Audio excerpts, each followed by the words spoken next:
નમસ્કાર મિત્રો, આજે આપણે સૌરાષ્ટ્રના એક ગામડાની સ્કૂલની વાત કરવી છે, એટલે તમને વિનંતી છે કે આ વિડીયો અંત સુધી ધ્યાનથી સાંભળજો અને પસંદ આવે તો વિડીયોને લાઈક, શેર અને નવા હો તો ચેનલને સબસ્ક્રાઈબ જરૂરથી કરજો.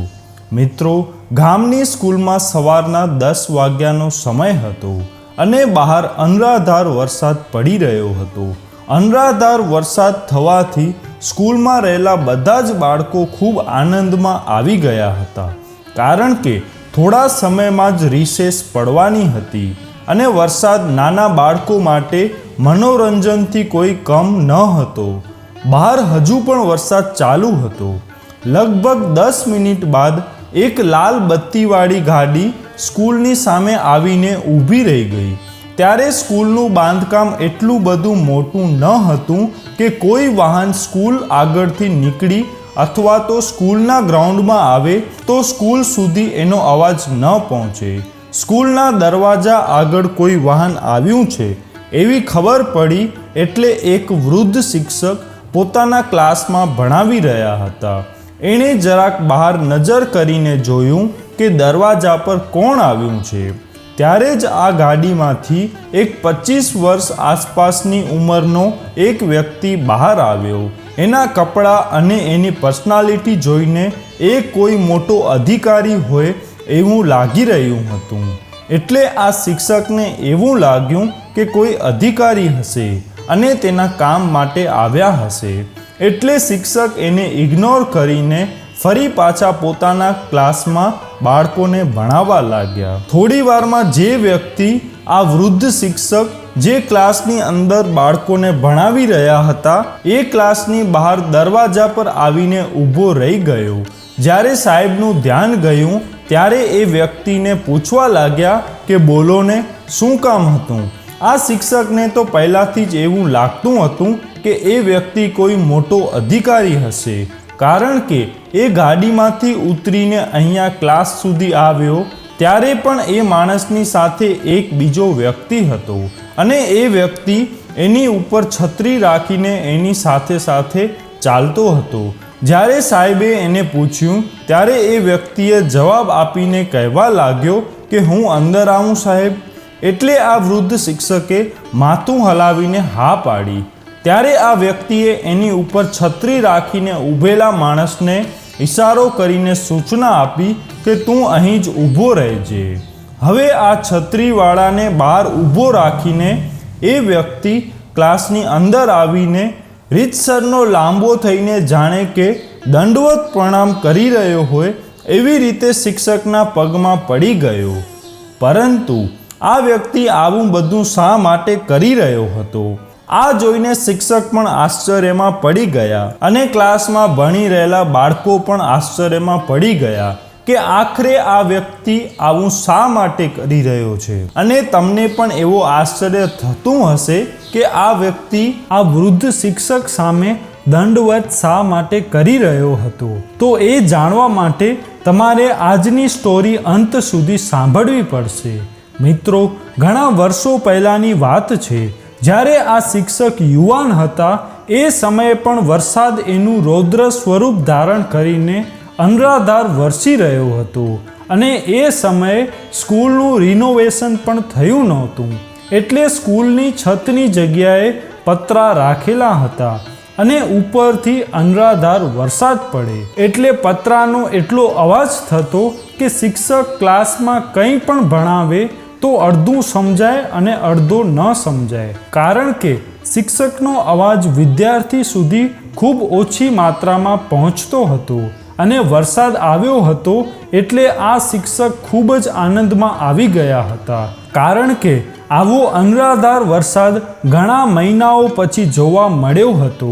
એટલે શિક્ષકે પોતાના ક્લાસમાં ભણી રહેલા પોતાના બધા જ વિદ્યાર્થીઓને એવું કહ્યું, જુઓ બાળકો, હું તમને બધાને 500 રૂપિયા રોકડા આપું તો તમે બધા એ રૂપિયામાંથી કઈ કઈ વસ્તુઓની ખરીદી કરશો.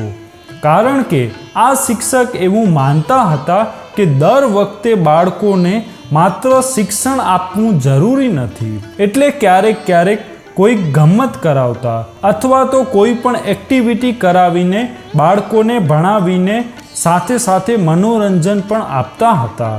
અને આજે બાળકોને આવો સવાલ પૂછ્યો હતો એટલે બધા જ બાળકો વિચારોમાં પડી ગયા. અને આમ પણ બાળકના મનમાં સૌથી પહેલાં તો બીજું શું આવે? ચોકલેટ, મનગમતું રમકડું અથવા તો એને મનગમતી રમત રમવાના સાધનો ખરીદવાનો વિચાર આવે. અને આજે આ ક્લાસમાં પણ એવું જ થયું હતું. સાહેબે સવાલ પૂછ્યો એટલે બધા જ વિદ્યાર્થીઓ એક પછી એક જવાબ આપવા લાગ્યા. એક વિદ્યાર્થીએ એવું કહ્યું કે હું એ રૂપિયામાંથી નવી વિડીયો ગેમની ખરીદી કરીશ.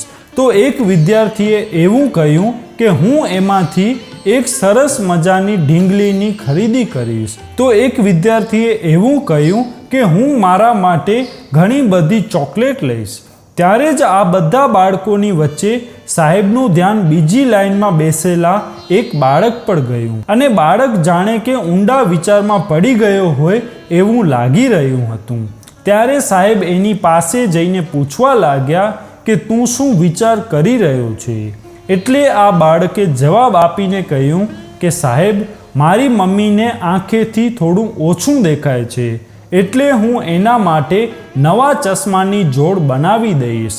ત્યારે શિક્ષક એની પાસે બેસી ગયા અને ખૂબ સહજતાથી કહેવા લાગ્યા કે અરે બેટા, તારી માતાના ચશ્મા તો તારા પપ્પા પણ ખરીદી શકે છે અને તારે તારા માટે કંઈ ખરીદી નથી કરવી. ત્યારે આ બાળકે જે જવાબ આપ્યો એ જવાબ સાંભળીને શિક્ષકના ગળામાં પણ ડૂમો ભરાઈ ગયો. બાળકે જવાબ આપીને એવું કહ્યું કે મારા પપ્પા હવે આ દુનિયામાં નથી રહ્યા અને મારી મમ્મી લોકોના કપડાં સીવીને અમારા ઘરનું ગુજરાન ચલાવે છે અને મારા ભણતરનો ખર્ચો પણ ઉઠાવે છે. પરંતુ હવે એને પણ આંખે થોડું ઓછું દેખાય છે એટલે હું તેને એક જોડી નવી ચશ્મા ખરીદી આપવા માંગુ છું, જેનાથી હું વ્યવસ્થિત રીતે શિક્ષણ મેળવી શકું અને ભણી ગણીને આગળ આવીને એક મોટો માણસ બનીને મારા પોતાની કમાણીમાંથી મારી માતાને દુનિયાના બધા જ સુખ આપી શકું. બાળકનો આવો જવાબ સાંભળીને શિક્ષક થોડા સમય સુધી તો કંઈ બોલી શક્યા નહીં અને ત્યારબાદ એણે બાળકની પીઠ થપથપાવીને એવું કહ્યું કે બેટા, તારા વિચારો તારી કમાણી છે. મેં તો 500 રૂપિયાનું કહ્યું હતું, પરંતુ આ લે, હું તને 1000 રૂપિયા આપું છું અને આ 1000 રૂપિયા હું તને ઉછીના આપું છું. તું ભણી ગણીને મોટો માણસ બનજે અને જ્યારે પણ તારી કમાણી શરૂ થઈ જાય અને તું પૈસા કમાવા લાગે ત્યારે મને મારા 1000 રૂપિયા પાછા આપજે. આટલું કહીને સાહેબે આ બાળકને 1000 રૂપિયા આપી દીધા. ત્યારબાદ ધીરે ધીરે સમય વીતવા લાગ્યો અને આ બાળક ભણી ગણીને આગળ વધવા લાગ્યો અને ખૂબ નાની ઉંમરમાં જ સરકારી વિભાગમાં ખૂબ ઊંચો હોદ્દો ધરાવતો અધિકારી બની ગયો. અને ત્યારબાદ જ્યારે એનો પહેલો પગાર આવ્યો ત્યારે એણે એવું નક્કી કર્યું કે જ્યારે હું મારા ગામની સ્કૂલમાં ભણતો હતો ત્યારે મારા શિક્ષકે મને 1000 રૂપિયા આપ્યા હતા, એટલે શિક્ષકને મળીને એના 1000 રૂપિયા પાછા આપવા છે. અને એક દિવસ અચાનક અધિકારી બનેલો યુવાન કોઈ કામથી બહાર જઈ રહ્યો હતો. ત્યારે રસ્તામાં એનું ગામ આવ્યું અને જ્યારે એની સ્કૂલની આગળથી એની ગાડી નીકળી ત્યારે એણે ગાડી ત્યાં ઊભી રખાવી અને તરત જ સ્કૂલની અંદર જઈને હવે વૃદ્ધ થઈ ગયેલા એના શિક્ષકના ચરણોમાં પડી ગયો. શિક્ષક પણ પહેલાં તો એને ઓળખી ન શક્યા અને આશ્ચર્યચકિત થઈ ગયા હતા અને સ્કૂલનો સ્ટાફ પણ આ વ્યક્તિને શિક્ષક સામે દંડવત પ્રણામ કરતા જોઈને ચોંકી ગયો હતો. ત્યારે જ આ વ્યક્તિ કહેવા લાગ્યો કે સાહેબ, મેં બાળપણમાં મારી માના ચશ્મા લેવા માટે તમારી પાસેથી 1000 ઉધાર લીધા હતા. એ 1000 રૂપિયા તમને પાછા આપવા માટે આવ્યો છું. ત્યારે તમે એવું કહ્યું હતું કે તું ભણી ગણીને આગળ વધજે અને જ્યારે તું પોતે કમાવા લાગે અને તારી પાસે પૈસા આવવા લાગે ત્યારે મારા પૈસા પાછા આપજે. સાહેબ, આજે હું કલેક્ટર બની ગયો છું અને હવે મારો પગાર આવવા લાગ્યો છે, એટલે હું તમને તમારા પૈસા પાછા આપવા માટે આવ્યો છું. સાહેબ, તમે મને ઓળખો છો? હું એ જ રાજેશ છું જેણે તમે ઘણા વર્ષો પહેલા 1000 રૂપિયા આપ્યા હતા.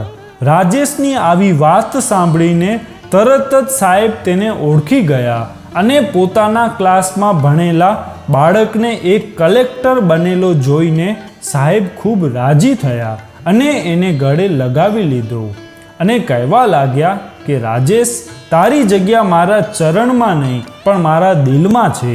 આજે તને જોઈને મને ખુદ પર ગર્વ થાય છે કે મારા ક્લાસમાં ભણેલો બાળક યુવાન થઈને આજે કલેક્ટર બનીને મારી સામે ઊભો છે અને કલેક્ટર બની ગયો હોવા છતાં તે તારા સંસ્કાર જાળવી રાખ્યા છે.